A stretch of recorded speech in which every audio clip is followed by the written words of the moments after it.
안녕하세요. WM연구소 문소장입니다. 청약통장이라고 불리는 주택청약 종합저축이죠. 당첨은 다들 받고 싶지만 기본적인 원리도 잘 모르시는 분들이 많은 것 같아서 그 개념을 좀 잡는 데 도와드리고자 영상을 준비했습니다.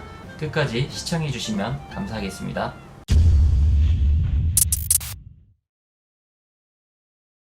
자, 같은 상품을 보고도 누구는 좋은 상품이다, 누구는 좋지 않은 상품이다, 서로 의견이 다를 수가 있는데요. 사실 저는 상품의 장단점을 떠나서 자기의 목적에 맞는 상품을 가입해야만 좋은 상품을 가입했다고 생각합니다. 이렇듯 모든 상품은 가입을 하는 목적이 매우 중요한데 청약통장 같은 경우는 일단은 집을 마련을 하는데 좋은 상품이잖아요. 근데 이 청약통장을 가입한 이유에 대해서 제가 자산관리 강의라든지 미팅을 통해서 물어보면 보통 한 4가지 이유로 추려집니다. 자, 첫 번째로 시중금리보다 높다고 해서 그냥 했습니다. 그리고 왠지 제가 사회생활을 했으니까 하나씩은 가입해야 될 것 같아서 했어요. 세 번째로 이분은 그래도 공부를 좀 하신 분이에요. 소득공제 혜택을 봐서 연말정산에 좀 도움이 된다고 해서 가입했습니다. 끝으로 네 번째, 제가 아이를 낳는데 아이 앞으로 왠지 하나 정도는 해줘야 될 것 같아서 보통 이렇게 4가지 이유를 정말 많이 들었어요. 청약통장은 내 주거 문제를 해결하기 위해서 주택 마련을 도와주는 아이템인데 금리가 높다 혹은 왠지 하나 정도는 해야 될 것 같아서 라는 뭔가 약간 운명론 같은 이유를 대시는 분들이 많았는데 사실 이 부분에서 저는 조금 황당했었습니다. 우선 이 청약통장의 원리를 알아야만 좀 더 내가 원하는 집을 더 당첨받을 수 있는 확률이 높아진다고 생각합니다. 청약통장의 원리에 대해서 간단하게 설명을 드려보겠습니다. 자, 우리는 청약을 어디서 가입하죠? 은행에서 가입합니다. 그렇지만 이 은행의 역할은 저는 편의점과 같다고 생각을 해요. 편의점 같은 경우는 요즘 자체 상품을 좀 만들기도 하지만 대부분은 특정 회사의 음료수라든지 특정 회사의 과자나 빵을 판매를 합니다. 즉 판매를 도와주는 중간업자인 거죠. 은행 같은 경우도 사실 그런 역할이라고 생각을 합니다. 타 보험사의 보험 상품을 대신 팔거나 타 자산운용사의 펀드 상품을 판다든지 중간에서 판매를 도와주는 역할을 한다고 생각을 하는데, 그렇다면 우리가 청약통장을 가입을 했다면 이 돈을 은행에다 냈을 텐데 이 돈이 어디로 갈까요? 바로 주택도시기금이라는 곳으로 갑니다. 자, 여기서부터 뭔가 영혼이 없어지실 것 같아요. 주택도시기금, 거긴 또 뭐지? 왜 이렇게 어렵지?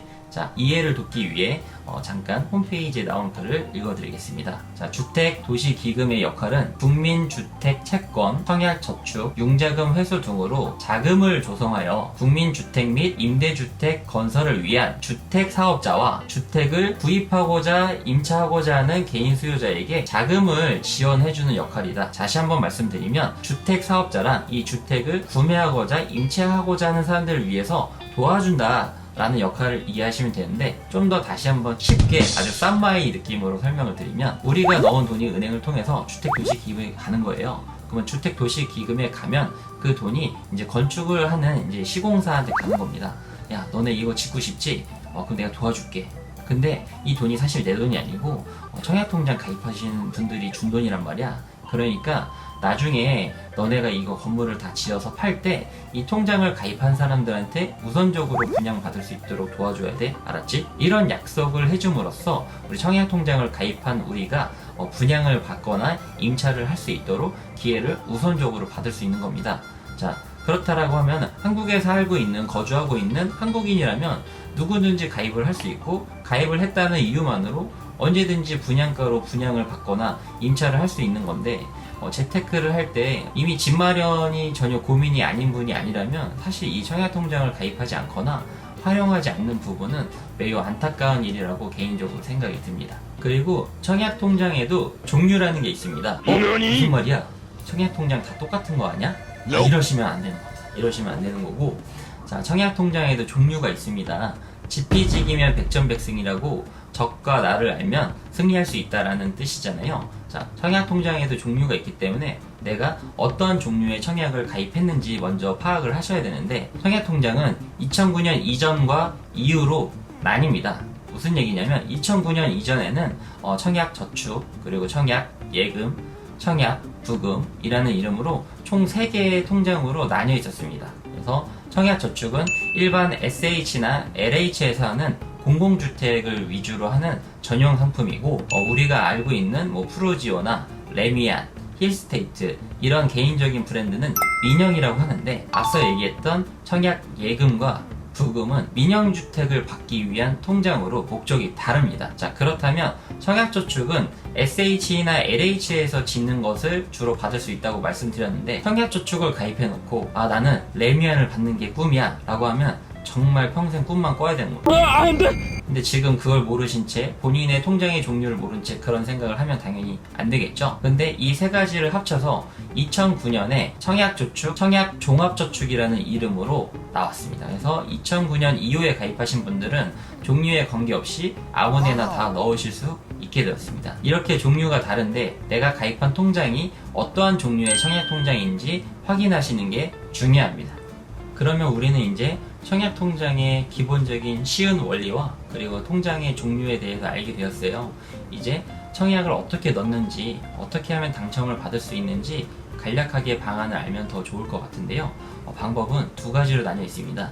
일반적으로 넣는 평범한 방법과 특별한 사유가 있으시면 넣게 되는 특별한 공급으로 이유가 나뉘어 있는데, 이 부분을 좀 이해를 돕기 위해 설명을 드려보면, 우리가 대학교 입시를 할 때 넣는 방식과 비교를 해볼 수 있을 것 같아요. 일반적으로 그냥 공부를 열심히 하고 성적을 잘 관리한 뒤에 수능을 잘 보고 응시하는 방법과, 두 번째로 특기가 있어서 예를 들어서 영어를 잘한다든지 음악을 잘한다든지 운동을 잘한다든지 특별한 사유로 응시를 하는 방법으로 나뉘어 있잖아요. 청약도 이와 같습니다. 일반적으로 넣는 방법과 특별한 사유로 넣는 방법이 있는데, 이를 일반 공급과 특별 공급으로 나뉩니다. 일반 공급은 1순위냐 2순위냐 이렇게 구분이 지어지는데 별게 없습니다.